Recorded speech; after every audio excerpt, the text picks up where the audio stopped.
Roy. Great. So thanks, James. I'm really excited. I've heard a lot about you all, and so excited to see faces. I know it sounds like we're missing a couple, but it's nice to meet you. Thank you for wanting to be a part of this. It's very exciting. And so a little bit about myself. So I'm going to share a picture with you so you get to know me really quickly. So I guess the reflection is not the best, but that was when my wife and I were house parents at a residential school. And there's probably about 12 or 13 of us in that photo. So we were house parents for almost 10 years. We had about 70 plus girls go through our home. Did foster care. I worked to focus on the family.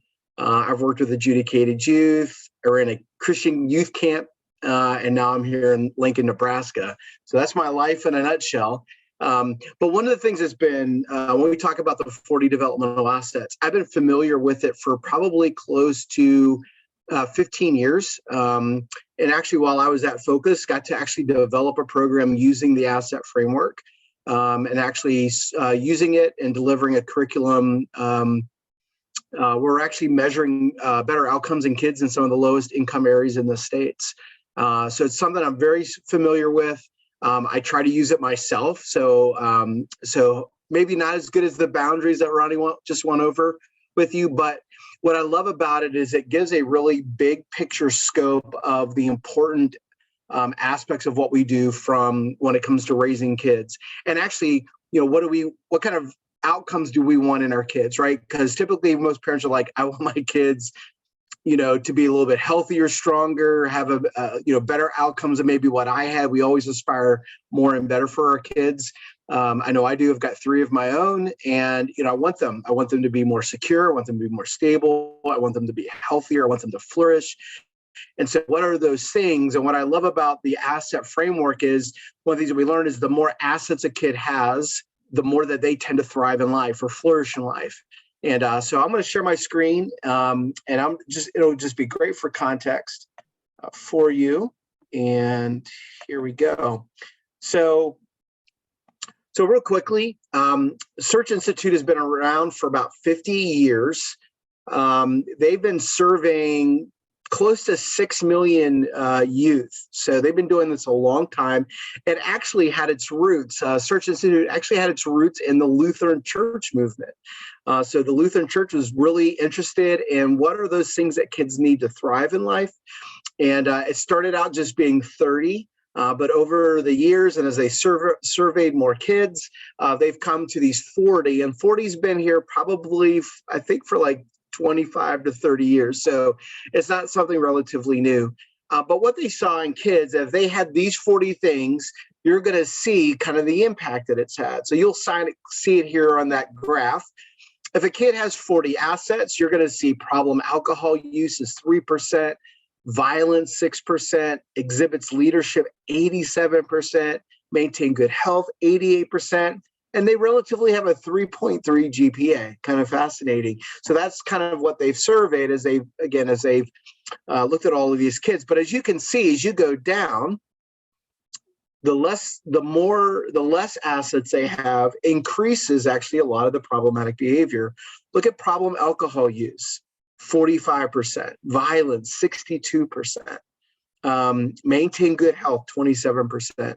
And so it's a fascinating thing to look at. And then what I want to do is just kind of go over the 40 assets with you.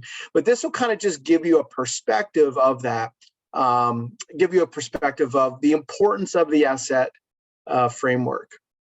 So let me change out. So let me do this. All right. So Search Institute has identified 40 building blocks of development that help young people grow up to be healthy, caring, and responsible. So what are the 40? So Roy, yeah. was the screen supposed to change from the website? Because it's not. Thank you for that. Do you see it now? No, still the website. No, well, you might just be sharing your, not your entire screen, but just your browser. Thank you for that. So let me try this. Let me redo that. Roy needs a redo. There we go. How's that? Do you see that? There we go. Yep. All right. Good job. So let me go back. So 40 development analysis, the Search Institute has identified 40 building blocks we just showed you. So the more that kids have, the better kind of outcomes you're going to see in their life. And we think of those as flourishing indicators or thriving indicators. So those 40 things are categorized into what's called external assets and internal assets. So external assets are kind of how do we surround our kids with the right support? How do we empower them? What are good boundaries and expectations? And what do they use as their constructive use of time? And actually, when you look at these building blocks, when you look at the mental health crisis, the epidemic that a lot of our teens are going through, you're actually going to see, and there could be a really strong case made for the fact that I think a lot of kids their assets are being lowered, and they never have to leave their home.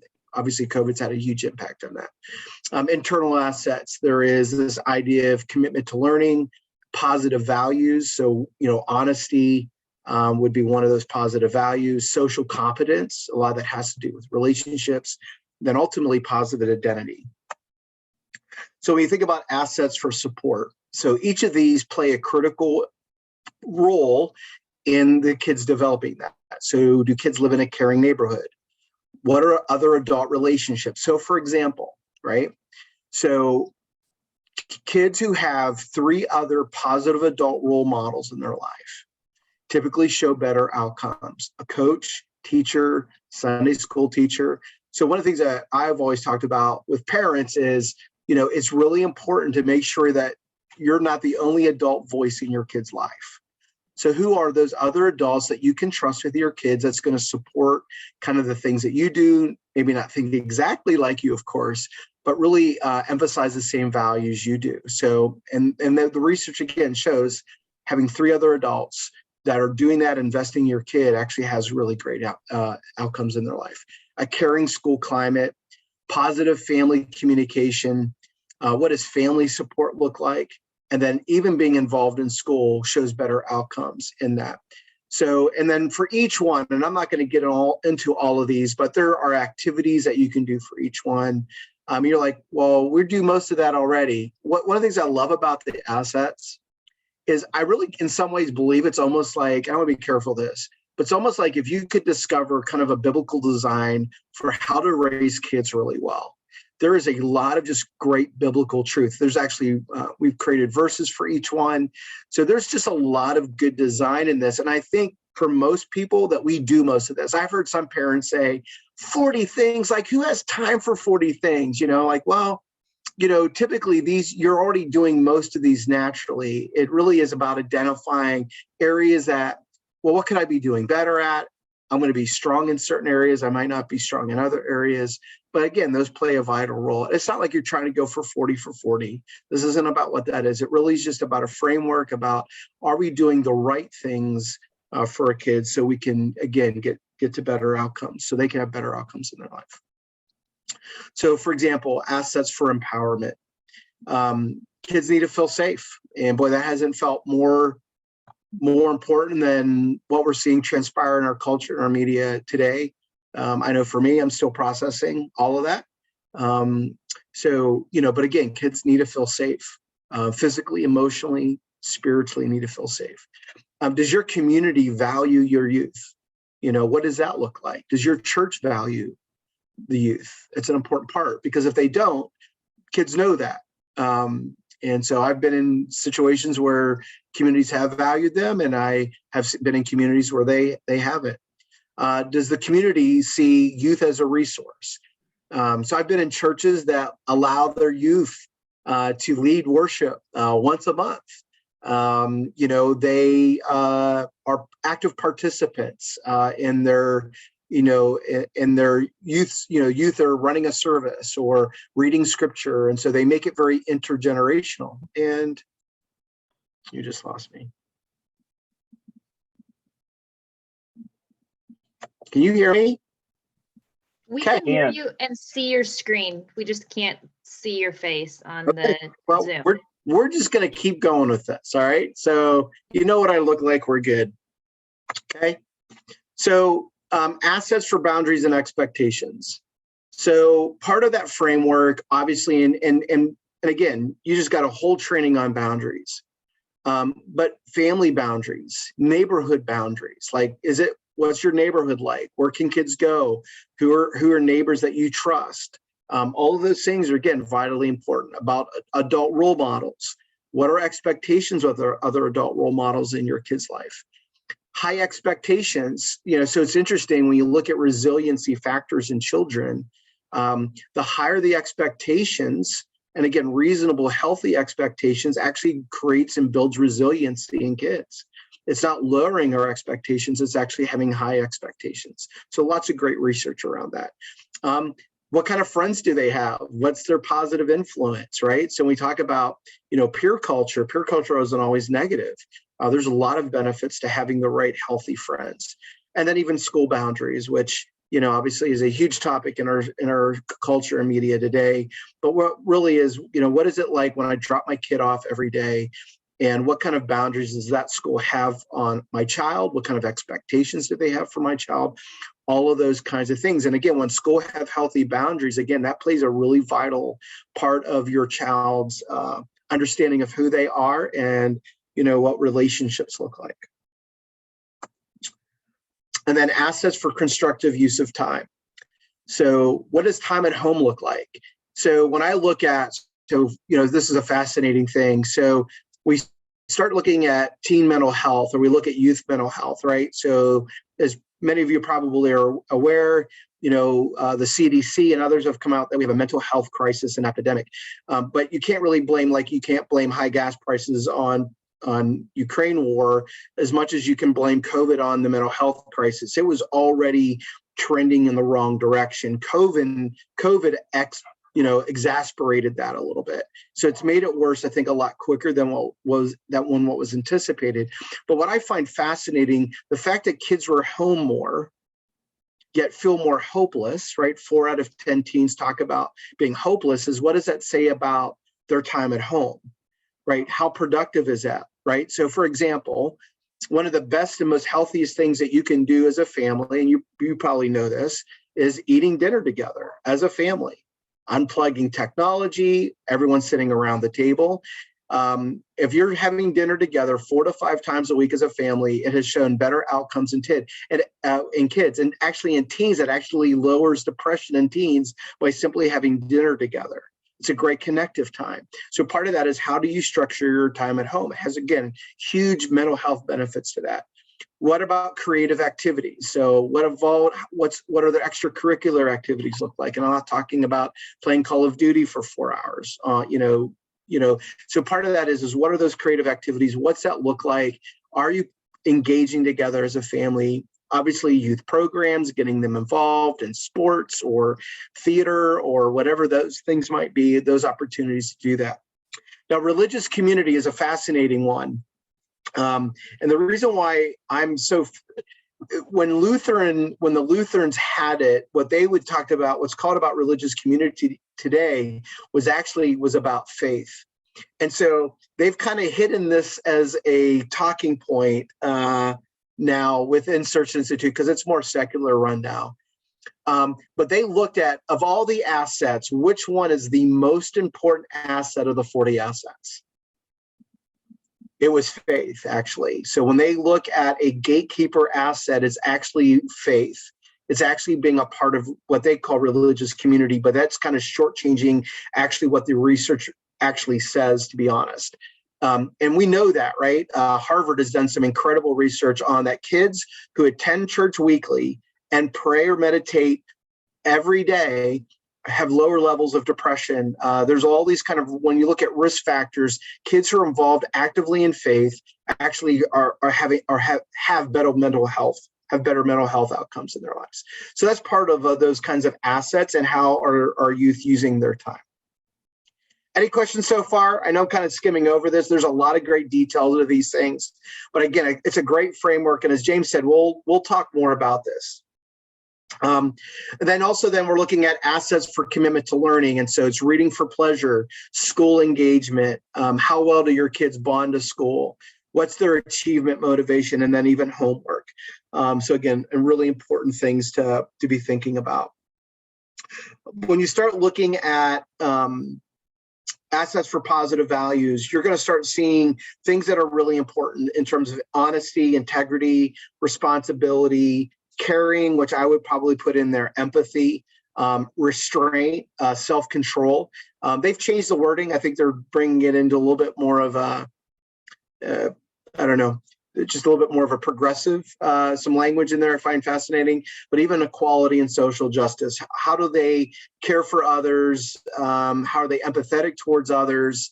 So part of that is, their engagement socially, and what's that look like? Advocating for others, which again are great values for our youth to have. But again, so it's not just the advocacy for others, but it's also my own ability to control my own impulses and show self-control. And so you're going to see that kind of there. And so they've kind of boiled, a lot of the positive values that we want. They've kind of boiled it down to these 6. And then assets for social competence. So there's resistance skills, there's interpersonal competence. So think about interpersonal relationships, planning and decision-making, peaceful conflict resolution, and then cultural competence. How do you interact, very diversified schools or churches or wherever that might be? How do they navigate all of that? Again, these are in regards to the social competence side of things for adults. And then we'll end with this. So one of the things I think is the most powerful things, and this is actually one of the things that we're really wrestling with at Christian Heritage right now, is especially with our aging out of youth or teens that are older, if they've been in care for a while, do they have a positive view of their personal future? Do they feel like they're empowered? Do they have personal power? Do they feel victimized? Do they have a sense of purpose about their life? And, what's their identity, and what does that look like? So I'll stop sharing. So one of the things, obviously, as James talked about, we're not going to go really deep into this, but I do want to provide perspective. So one of the things that's just super important to me for someone who's been kind of on both sides of, one, raising kids that weren't my own, right? So I get that, did that for almost 9 years. And I know a lot of the challenges of raising kids that aren't mine and working with their parents and setting good boundaries. So I know what that is. And whether that's 1 kid or 10 kids at once, it's all about really knowing who you're serving and how to do that. One of the things that's really important to me, and this is one of the things we're going to be rolling out as Christian Heritage, is we're not just doing this because we're really well-intentioned. What we want, and our end game is, we want to see better outcomes in kids. We want to see kids flourish because of the partnership that we have with you, right? So it's not just keeping kids safe, because that's really important, and that's an important part of it, but we can't just stop there. Right? We've got to be able to start embedding in them and them understanding, what is it that I need to have so I can end up flourishing. And I probably could tell you more horror stories than I can success stories because of it, because this is messy, right? I've been in this field a long time. It's messy and it's hard. And they're just like, man, if I get just 1, 2, can really just kind of break some of those cycles. I remember, so quick story, with the girls that we would have, we would have girls when they were 4 years old. And they would kind of work through the whole way until they graduated. Can I tell you, once they graduated, they were just like their parents, right? They went back into those same communities, they went back into those same homes. And it's almost like everything you taught, they're like, yep, right out. You went right into the trash compactor. And they started living and undoing all of those kinds of things. And part of that is because they felt like we weren't really preparing them well for these things. And one of the things I love about the asset framework is, how can we be intentional with our time, the activities we do, and building in the right character traits within a kid, because all of that is teachable, right? We know resilience is teachable. We know, and so part of what we're hoping to do at Christian Heritage, as we partner together, provide you the supports that you need, that it's not just simply about what that one experience looks like is I care about what those kids look like when they're 30, not when they're just 8 or 9 or 15 or 18. I want them to become a caring adult so we can start breaking some of this generational poverty that typically is this vicious cycle. So how do we do that? That's one of the things I love about the assets, is it really does provide opportunities, resources, ideas, thoughts about the intentionality and how I spend each and every day. And I don't do that perfectly. Just I can bring my 3 kids in right here and it's like, nah, my dad does maybe 30 of those things, maybe. So we're not talking about perfectly living this out, but it's just like God's word. Like every day, as long as I know it's there and I know what those truths are, I'm just going to keep at it. I'm going to keep working at it. And his spirit, obviously it begins to activate those things as I, work towards being a healthier adult. And I think that's what the assets do. So there's a lot more to come, because ultimately what we want to do, this is really cool. You guys are getting we're still building this thing. But what we want to do is measure kids as they come into your house, and then measure kids when they leave your house. And we believe that even in a short period of time, because of the quality of people we're going to bring on, I think because of Christ and because of what you believe, I believe immediately kids are going to beginning to already increase. We're going to immediately increase their assets. And we want to start measuring that. And we want to say that doing it this way is actually the best things for kids. And then we can start building a larger argument about, changing the system, which needs to be changed. I was in a meeting today and I'm like, we're failing kids. Like I just keep saying, like, we are failing kids. And we can do better. And part of that's because we're measuring the wrong things. We want to measure better outcomes. And that's what we're working towards. And that's what I love about the asset framework.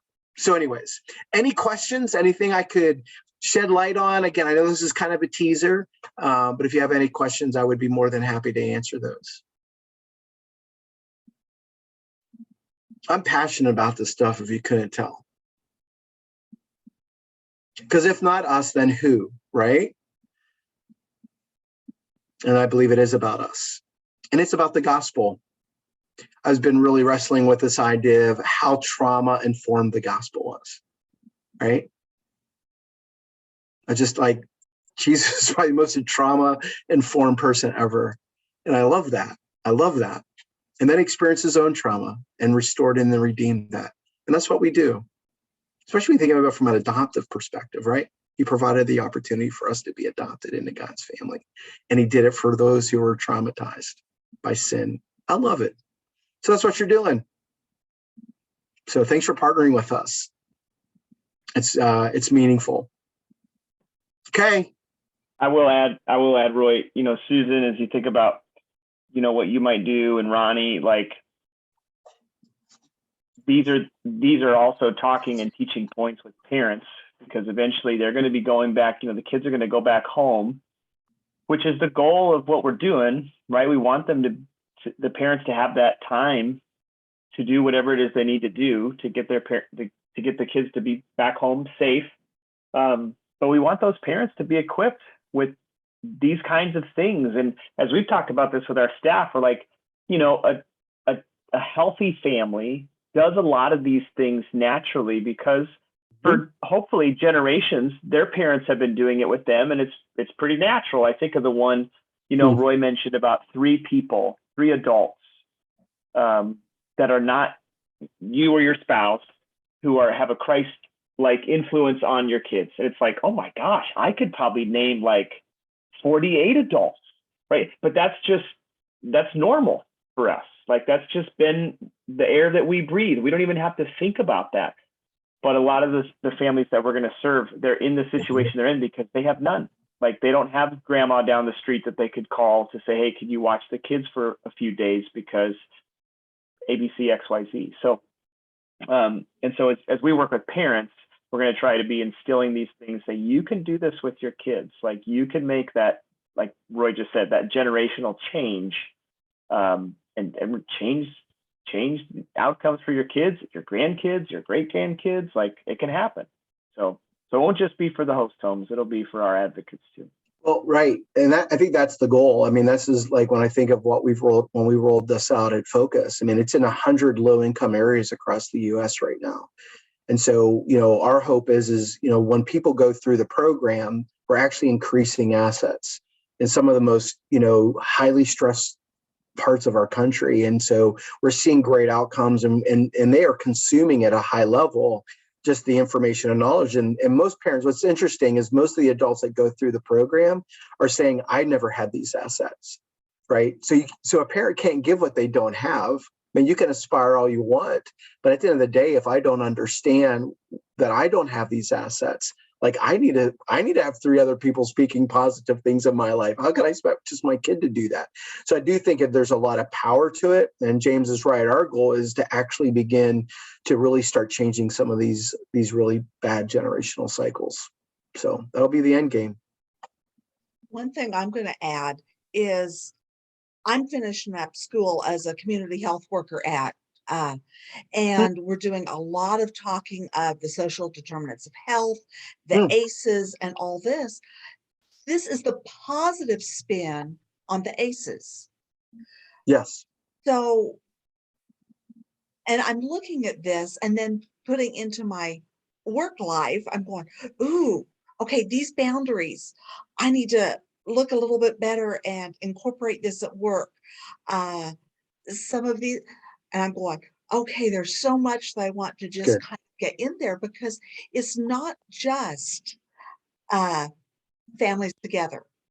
It's the neighborhood kids. It's the people at work. It's our community around us. So very interesting, cool stuff here.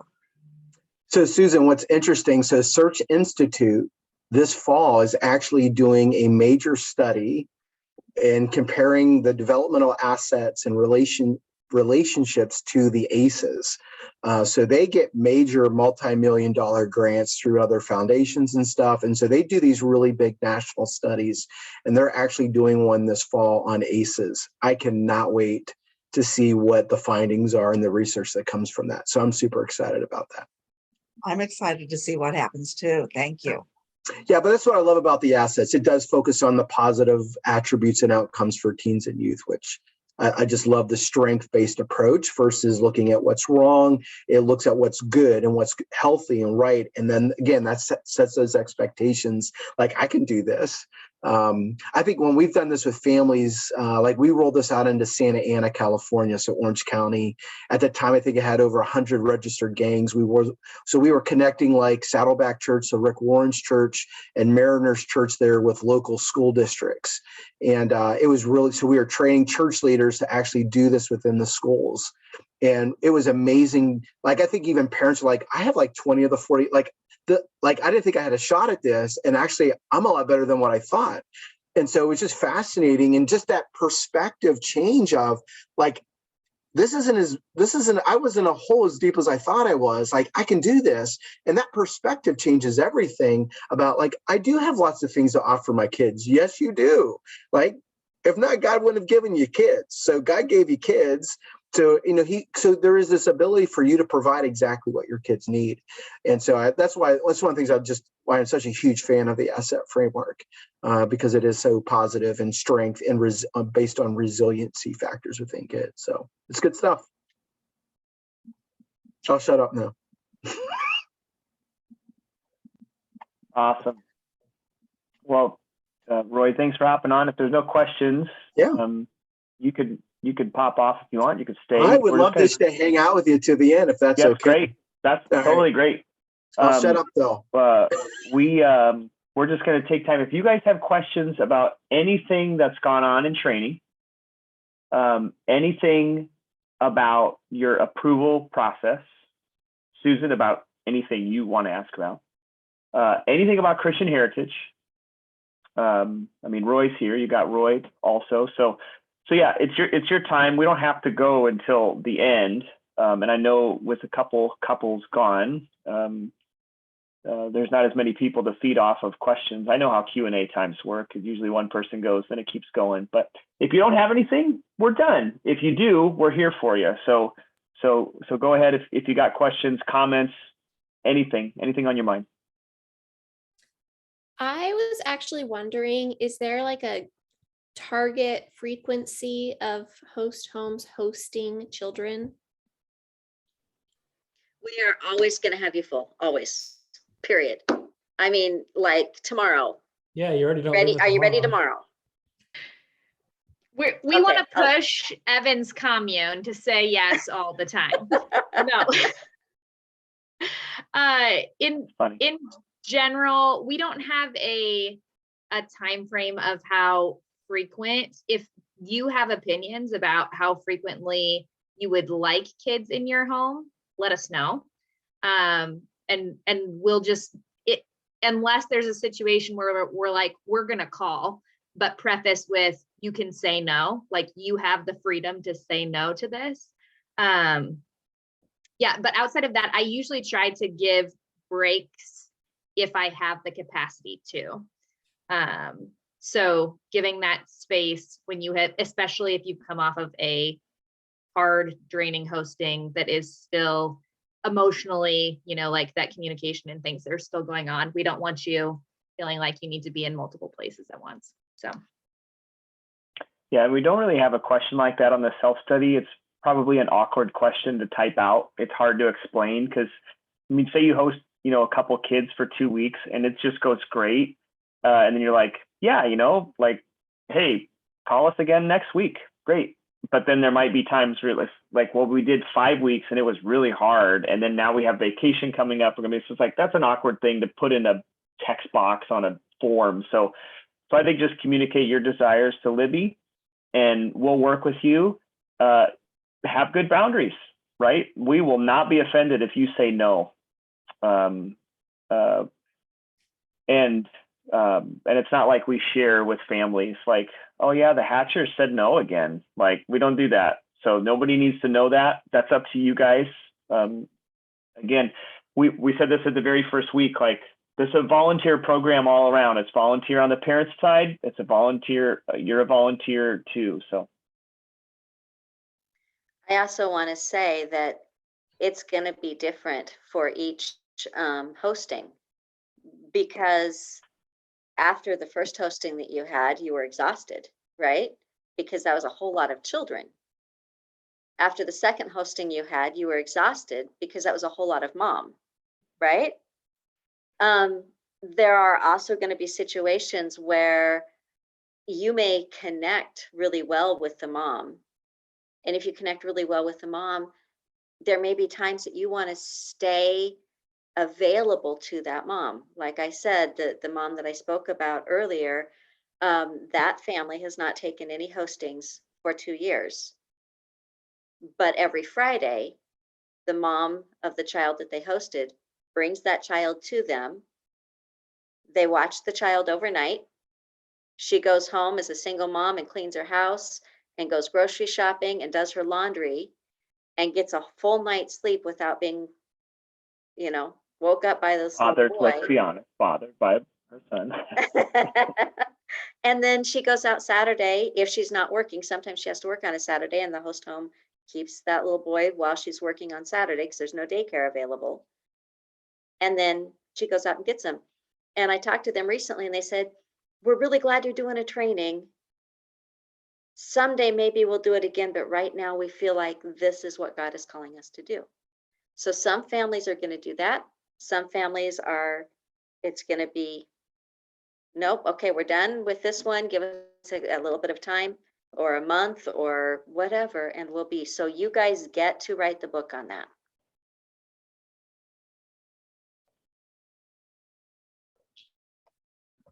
Do they want to take Oh, 2 yeah. more kids on Friday night so another house can be clean 1 night a week? Just Hey, kidding. I always say, Let me check. I always say when other kids come to my house, my kids and they just watch each other. Like, so, hey, it's a time for me to have a vacation for those 2 hours that our friends' kids are over. So, anyway. Go ahead, Aaron. What's your question? But just kind of a real question. Well, no, a real question for real. How, I don't know how to say this exactly, so I'm gonna fumble through it, but how big is this right now? Like, do you have 3 placements right now? Or, I'm sure it's changing all the time, but I was just curious as to how Aaron, much it's grown. Yeah, Aaron, let me ask you this. Do you like being an early adopter? Because We had, in the first quarter of this year, we had 5 total hostings. I think that's right. Am I getting that right? And so, like we mentioned the very first week, this program's had so many iterations, and I don't really know what iteration it's on, especially since I'm newer. But right now, we don't have any hostings, and we did that by design. We kind of shut it down at the end of the first quarter to focus on finishing up our training development and then doing the training with you guys. There's going to be another training in Omaha in the fall. This training, of course, is being recorded to help people on-ramp more quickly, because we really think here in Lincoln, especially, there will be people who say, I want to do the training now in the summer. Well, we weren't going to offer like another training like this once a week. So we have it all online, and obviously we'll tweak it. But right now, I mean, you guys are the early adopters. Christ Place, Berean, Brookside in Omaha is hosting the training in the fall. And so those are kind of the early adopting churches. And there's no hostings right now. So, but we get requests. We averaged about 1.1 requests per week, first 12 weeks of the year. So. Yeah. So right now we're just And that- saying no to them. So the need is high. If you want to be full all the time, we can have kids in your home all the time. But we're trying to be good stewards of the fact that, again, this is a volunteer program, and we just don't have the realm of trained volunteers to the capacity that we want them trained yet to meet all of the needs that we have coming in. So we're saying yes to the ones that are the really, really high needs. And then we're doing things like with our boundaries where we said before, like we can't say yes to a hosting, but what can we say yes to help you in this moment? And we've even had some pastors tell us, and I agree with them, we've said this to them, it's going to take some people, some brave people, some early adopters who do a few hostings and share those stories in their church with their friends. And other people will go, oh, I could do that. And that's what we're going to work with you guys on and walk alongside you as you do that, so that you can share those stories with the people at your church. Because there are people who, like you guys, like James and Aaron, like they heard the same 5-minute spiel that Brian and I gave. You guys came up to us. There's other people who are going to think, I don't know if I can do that. But then if you tell them, hey, you know what, we could do this, and here's how we felt supported, by not just by Christian Heritage, but by the care community around us, and you can do it too. And so that's going to be a really important factor throughout the rest of this year and into the first part of 2023. I mean, we have big goals.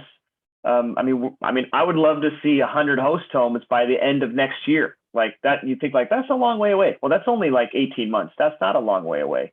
But we could get there. It's going to take a lot of work, but it's also going to take help from you guys just telling your story, even if your story's hard, sharing your story, but how God met you in the midst of that, and how your church surrounded you. So yeah, you guys are the early adopters. Well, and James, if I could add, I mean, the goal is then to create the care communities. Because just as like in anything, this is only, the community is the only one that can really make this scalable and sustainable. Being in the field a long time and doing it, eventually it if there's no one else stepping up into the gap and supporting the work that you do, it gets very tiresome. It's burdensome. There's a lot to that if you do not have the right boundaries and the right care community. So as we scale up host homes, really what we're trying to do is activate the care communities around you. And we're going to need your help with that too. We want people to be surrounding you who can support and help as you're, standing in the gap. You cannot do that alone. We will do everything we can, but even in our abilities, we have limitations. And so really is about more people understanding as a church what they can do and how they can help and support, even if it's providing a meal or transportation, or I'm just coming over here to hold your hand. Like I'm with you. I got you through this. I mean, just those small things mean everything. And so as we're building host homes, it is building that care community around you as well.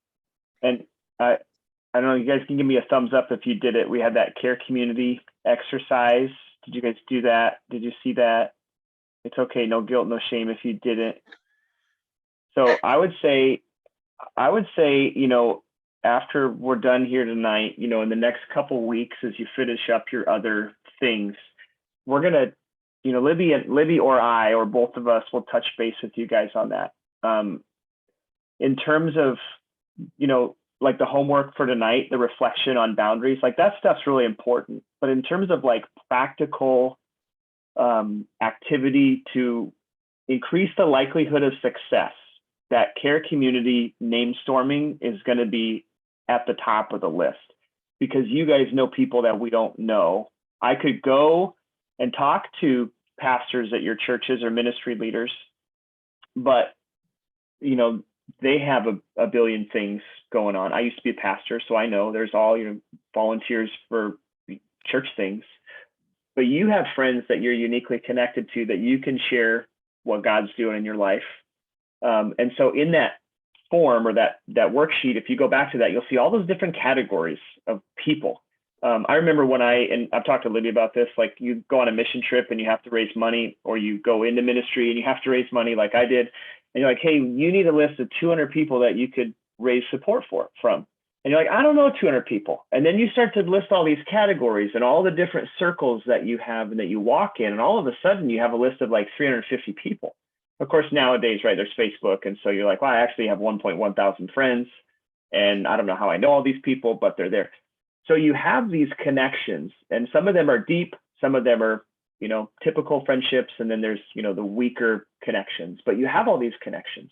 And so that worksheet is designed to help you kind of brainstorm through so that you can think through, okay, who's in this area of my life, this area, and so on and so forth. And then there's, at the second page, there's a whole lot of scripts that you can just use in a text message to introduce, not make an ask to say, hey, I need you to deliver a meal every Wednesday night when I'm hosting kids, but to initiate a conversation to share what God's been doing in your life and what he put on your heart, so that you can start to talk about, we're going to be hosting kids before they ever enter into the foster system. And I'd love to share what God's doing in our life through that. Can we set up a time to chat, go out for coffee, whatever? You don't have to do that with everyone, but there might be a few people that you really want involved and you really believe would be a great fit for transportation or meals or babysitting, respite, if you need that. So that activity is going to be so important, and it'll get at what Roy was talking about. We just need your help so that you don't burn out. We believe in you guys. We think what you're doing is awesome, and we want to help you succeed as much as possible, which means you can't do it alone. Another interesting piece of this, Aaron, really specifically, Roy and Libby and I went to a conference in Cincinnati last year. And one of the 827,000 takeaways that we came home from that with was other agencies that were doing similar things to what we're doing talked about the care community and how they would have the care community wrapping around their host homes. And then a month or so down the road, somebody in the care community would contact them and say, we've seen how this works with this family, and we want to become a host home. And then they would develop their care community, and somebody from their care community would, and so it became a domino effect. We don't have 100 host homes right now. We're starting out, but we see we've got a lot of people that are verbalizing interest, and now we have a training that we can give them, and we have some on-ramps for them. And I think that it's going to start growing rapidly now that we've got started. And then in the realm of care communities, the part where James is having you think through yours, your connections are so important because your people are more likely to say yes to you. They're less likely to say yes to me. So if I'm talking to some random person who doesn't know me, unless you're the Hatchers who I cold called and they said yes to me, right? So apparently Evan was in on that. You and your commune. But but your people, they love and care about you, and they know you, and they're able to sometimes even know what your needs are without you being able to communicate it, right? So like when we're in crisis, sometimes we don't even know what we need. If somebody says, hey, I'd love to help, but they don't offer anything specifically, you don't know what to tell them on how to help. And so your people, because they know you already, sometimes are able to read you and are just volunteering those things that they can see, or they know from experience that like, oh, they're not taking care of themselves right now because they're pouring everything into these kids.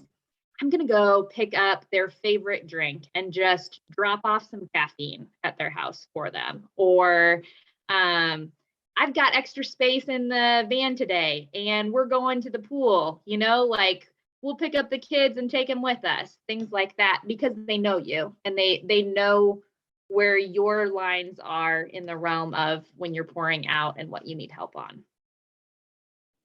That's great. I'll ask a question and I'll answer it, and Libby and Ronnie can chip in too. Ronnie brought this up earlier today or yesterday. Just want to walk through kind of the process really quick. It'll only take a couple minutes, but like, what does it look like to go from we get a phone call, Christian Heritage, to a child or children, find their way into your home. So typically we get a phone call or an email from a number of what we call referring partners or referring agencies. It could be the hospital, Children's Hospital often. It could be a pregnancy center, Lincoln Public Schools, Omaha Public Schools, any school, or any number of other, nonprofit government agencies. And what we do is we kind of evaluate that request right away. And we have some criteria, and we told you about those, but since it's on recording, I'll say it again. Again, if a child has extreme behaviors, they don't qualify for Families Together. If they have an extreme medical need, that one's kind of fuzzy because it's like, well, what is extreme? We decide that as a team. We kind of talk through that. We go, no, that's probably too extreme. And then if there's an active CPS case, that doesn't meet the criteria. If a parent is actively fleeing domestic violence with their children, that doesn't meet. We refer them to the state for that. So that doesn't meet criteria. Really, it's for when a parent is like, I have this need right now, and I could use temporary hosting. So we evaluate that request. And then at that point, if we accept it, Libby gets to work on doing the matching and figuring out, what is the child's needs and you guys, the host home, your criteria, what you're asking for and what you're interested in. We get as much data as we can from the parent. We'll always get in touch with the parent. So say LPS calls us. We will ask LPS, we'll say, does the parent know that you're talking to us? No. Okay, well, you need to talk to them, or you need to ask them if we have permission to get in touch with them, because we want to talk to the parent. And again, this is totally a volunteer thing. And so at that point, we're getting all that we need from that mom or dad about them and their kids, and then we match up. And so when Libby gets on the phone and calls the Hatchers, we believe that this is going to be the best fit. And if you guys say nope, we can't do it this week, then we go to the next best fit. Aaron and James, if you guys are the best fit and you're like, hey, we could do this, great. So then there we go. We kind of made a match. So after we identify a best match and a best fit, and kind of what you're going to be what's going to happen, like in terms of length of time, how many kids, all that kind of stuff, we set up what we call a meet and greet. And that's when you'd meet with Ronnie and the mom and dad, if there's a dad involved, and the kids. And you have this time where you can talk and ask questions, and the parents can ask questions and kind of vet you. This is a time for the parents that we serve to really feel good about what they're doing, and for their kids to feel really good about what they're doing. what we've kind of the feedback we've gotten in the past is that people feel like, oh, I'm going to drop my kids off at grandma and grandpa's or aunt and uncle's, depending on how old you are. That was not saying you guys are grandma and grandpa age. Evan's like grandpa Evan. So that time is a time for the parents to just say, hey, tell me about you, and you can tell them. And correct me if I'm wrong, Ronnie, but I don't know if it would be a time to address boundaries or when you would do that. Ronnie's been a part of those meetings before, so I'm just going to pass it off to you and kind of say, how does that work? How does the boundaries conversation work, since we talked about it tonight, in the process? Great question. And it's happened in different ways. So there's the ideal, and then there's the crisis. And so sometimes we will have, if we have the ideal, we can actually do a meet and greet prior to, if we have enough warning. For example, we've had a mom that has recently called and said, I need a hosting on June 20th, or probably the 19th. Well, we've got time between now and then, so we can start building a little bit of a relationship. We can do a meet and greet early. I will be meeting with the mom to get paperwork filled out and learn all the things that I can about the kids. And then we'll do a meet and greet. But sometimes we have a crisis. Mom's in the hospital right now. Mom needs somebody to take her kids right now. And then that gets a little bit, we just have to go with it. We have to roll with it. So boundaries sometimes have to go on the fly, and sometimes we can sit down during that meet and greet and say, these are the things. And sometimes we don't know what the boundaries are or need to be until we get into the hosting. We had one situation where mom wanted a phone call every night at bedtime from the kids. Okay, that sounds reasonable. Let's make it happen. Well, after the phone call, we had a little 8-year-old girl that was in tears every night. And then we learned that maybe we needed to set the boundary that bedtime was not a good time for phone calls. We need to make the phone calls earlier in the afternoon or evening so the child has a chance to emotionally recover and then move on. So boundaries have to be different with every family, but there are going to be some boundaries that you as a family, as a host home, are going to be able to set. This room is going to be completely off boundaries to the kids, or this situation, we will not be able to, we have to do this every Thursday night. We have a kids game and we have to be able to do that. And because our children are already committed to that, we won't be able to have this phone call with you, or, it's going to take some extra, somebody else is going to have to transport your kid to their activities. Yeah, Libby, any other thoughts on that? I mean, again, if we have time and we feel like we asked the right questions, then it is the ideal. I think that, like James said before, grace on grace, right? So sometimes we just don't know what are the questions. Like, you guys don't know, we don't know. Sometimes we miss a question that we didn't know we needed to ask. And so we adapt in those moments too, but we try to be proactive if we have the capability to be able to. Also, as I am meeting with moms, I'm at each hosting, I learn a little bit more, don't we all, right? And so when I am talking to a mom, like this mom that's requested the June hosting, and she said, I just really want to talk to my kids every day. And I said, I can't promise we can make that work. We will have frequent phone calls with your kids, but I can't promise we can always do it every day. Early on, it was like, hey, this is the mom. The mom can have a phone call with her kid every day, but that's not necessarily a really reasonable expectation of the host home. And so as I am meeting with moms, I'm doing better and better at saying, here is what we'll shoot for. This is the goal, but we might only be able to get here. And that's what we're going to have to work with, because we're all trying to do the best we can.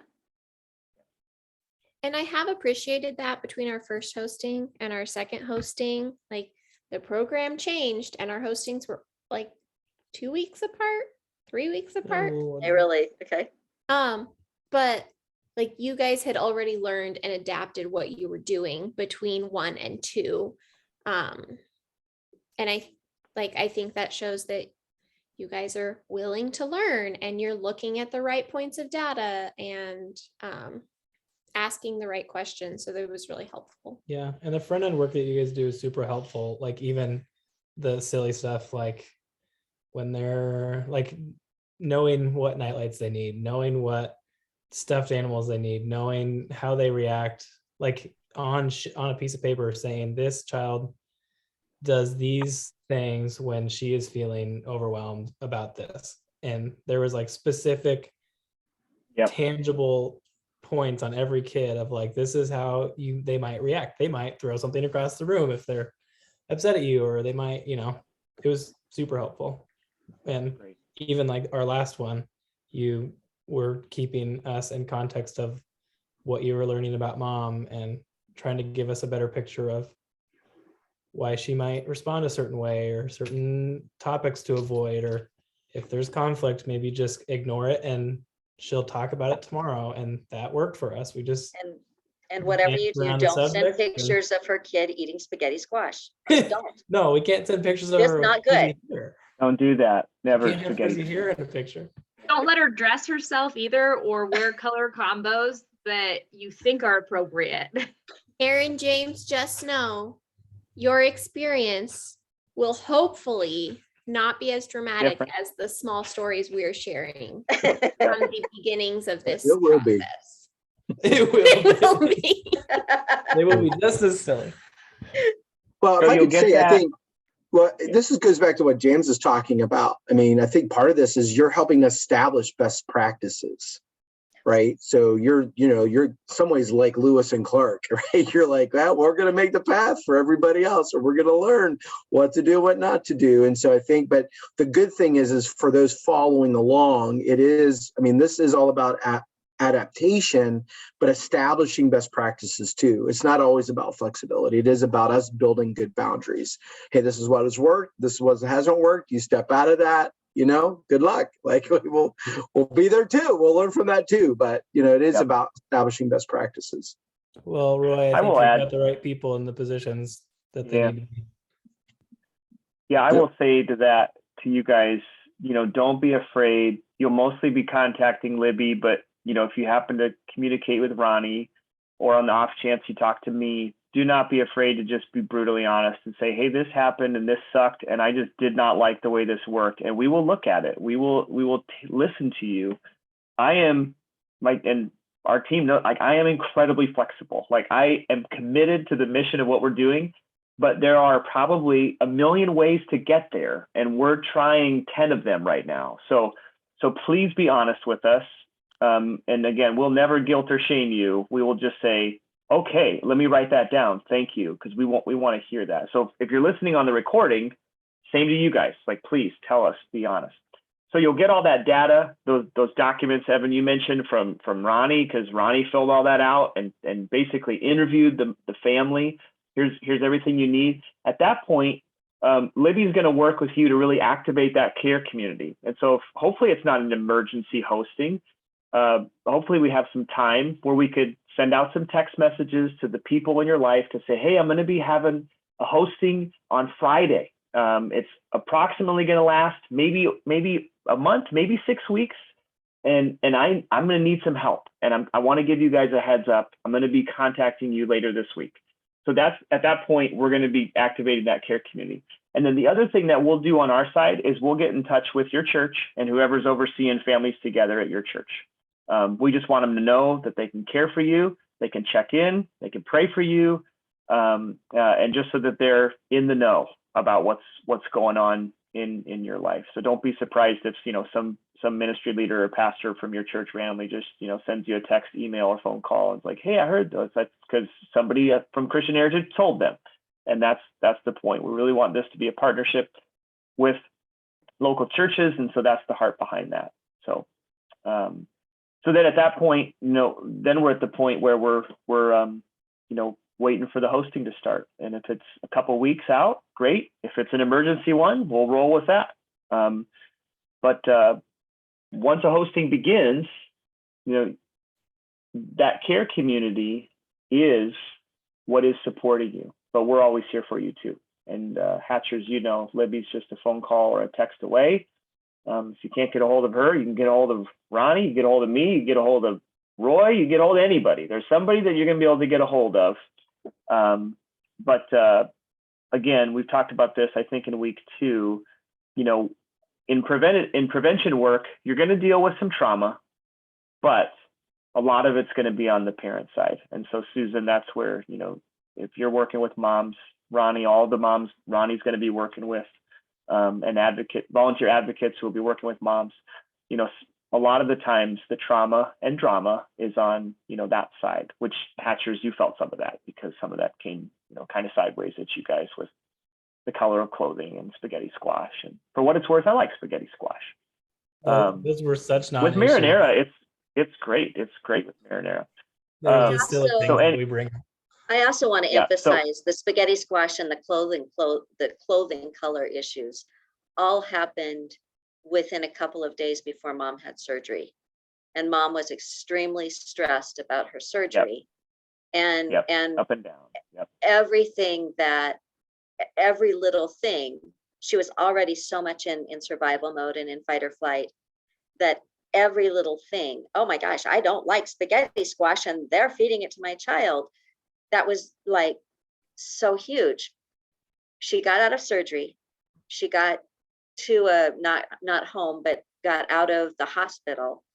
And before surgery, she wanted to end the hosting the night before surgery. That had nothing to do with anything the Hatchers were doing and everything about, she was in fight or flight mode. And I just kept communicating. The day after surgery, she called me and told me how amazing the Hatchers were, how everything that they'd done had been so good. And she was so thankful for them and how they had kept her little girl safe while she was under Oh, that's anesthesia. sweet. And she didn't know if anybody could really do that. That's sweet. I thought you were going to say when she came out of surgery, somebody from the hospital cafeteria staff brought her a plate of spaghetti squash. No. And that would have been amazing. That would have been amazing. But so yeah, that's just that's a flyover of the process. It's actually relatively simple because the state's not involved, but we still, again, we want to refine the process and we do want to establish those best practices. And so we are at a point where we feel really good about it, but please be honest if something just doesn't go well for you. And it might just be that it didn't go well that time and it's not wrong with the process, but it might be the process. And I am a person who loves smooth systems. And so if there is a kink in this system, darn it, I want to know about it. So, and I know Libby and Ronnie do too. We just want things to go as well as possible for host homes and for the parents we serve and the kids. The smoother things go, everybody wins. And so we want to know, and we'll make the changes that we need to make. So, okay, we're 1 minute past time. Any last things? Any last thoughts or questions? My question would be, is there like a reference? Will there be like a reference manual or something of like basic rules and principles? And so, Evan, I'm so glad you asked. My calendar tomorrow is completely cleared. And it is, we've had a rough week at my house. My goal is to lock myself in my office and at least finish that manual 1.0. It will change in the future. Right. But we have a pretty good skeleton right now, and I just need to flesh some things out. And it does relate to staff and host homes. So it's relevant for both. There's not two different things. Because we do have an online form. You haven't seen it yet, don't worry, that you'll have to sign to say, I read this and I understand it, just to acknowledge it. It's not 80 pages like the foster care one. It's much shorter, but there will be something. Because we found out kind of by relation to like the person that we were dealing with knew the rules of Families Together because he was kind of with it from the beginning before a little bit. But we were doing respite for their 2 foster kids. And we were like, oh, we can have them for the 1 day while we also have this 4-year-old with us. Like, that's not a big deal for us. And he was like, actually, you can't do that. It's a written rule that you cannot do that. And we're like, oh, that's good to know because we would have done that and Yeah, there will be a part in none the ways respite on there and what's okay and yeah what's children not in the okay. state system versus Yep. That And one's just so you know, actually, that's a rule from DHHS. yeah That's where that one comes from. We didn't set that rule. DHHS has it opinions makes about sense that, the more you though. think about it, but Yeah. and in terms of just respite for families together, because it's short term anyway, we don't encourage respite immediately. So it's like, you know, if you're like, okay, we're a weekend, we need a break. Well, we can work with you, but we don't encourage that because we don't want as many transitions for kids. But we understand everybody needs a break. And so there's not like a hard and fast rule where we say, nope, no respite for until you hit 31 days. And so it's much more flexible, except in those situations, like you mentioned, where DHHS is involved and you guys doing respite care for foster parents. So yeah, but we'll have that manual hopefully done next week. I have a goal of getting it done tomorrow, and we'll send it out when it is done. James just said we don't encourage respite care right away early on. We did do one hosting where, what was it? I think 48 hours after the children got into the host home, the hosted children got the stomach flu and were up all night puking. And then the next kid and then the host family's children all got the stomach flu. And when everybody was through, that mom needed respite. And by golly, we got that mom respite. She was exhausted. She just hadn't had any rest at all. So we don't necessarily encourage it, but there may be times, that may there be may be needed. situations. That's why we try to be flexible with that, so we don't, no hard and fast rules. And a part of it is we don't have a list of respite people to call other than other host families. So and essentially, like the program is almost, in a way, I wouldn't say this like, to just anyone listening, but it's like, it's kind of a respite program in its essence. Like, we're giving parents a respite, whether that's for 2 weeks or 2 months.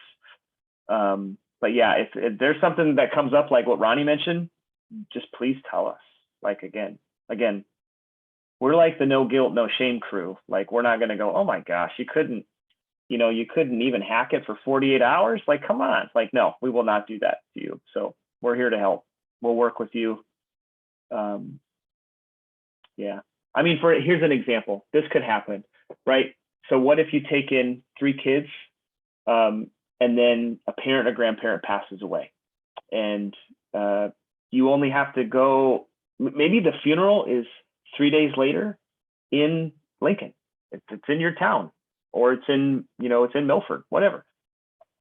Okay, it might not be the best to bring the kids you're hosting to a funeral for a whole afternoon. We will find respite for that afternoon. We will make that happen, right? That would be a situation that is completely within the realm of possibility. So yeah, never be ashamed to ask. We will work it out. Okay. Well, hey, we will pray to end, and then you guys, again, if you have questions on things, get in touch with Libby. Susan, you can certainly reach out to me or Ronnie. We will be in touch, though, of course, and just checking in probably first thing next week just to see how you're doing on all the stuff that you got to fill out and complete, and see where you're at on that and how you're making progress. But great. Well, I'll pray, and then we'll let you go. Well, gracious Father, we thank you that you are our Father in heaven. And I just think of that phrase, our Father, not just my Father, but our Father, which means we're a part of a family. We have brothers and sisters right here on this call and all over the world who call you Father.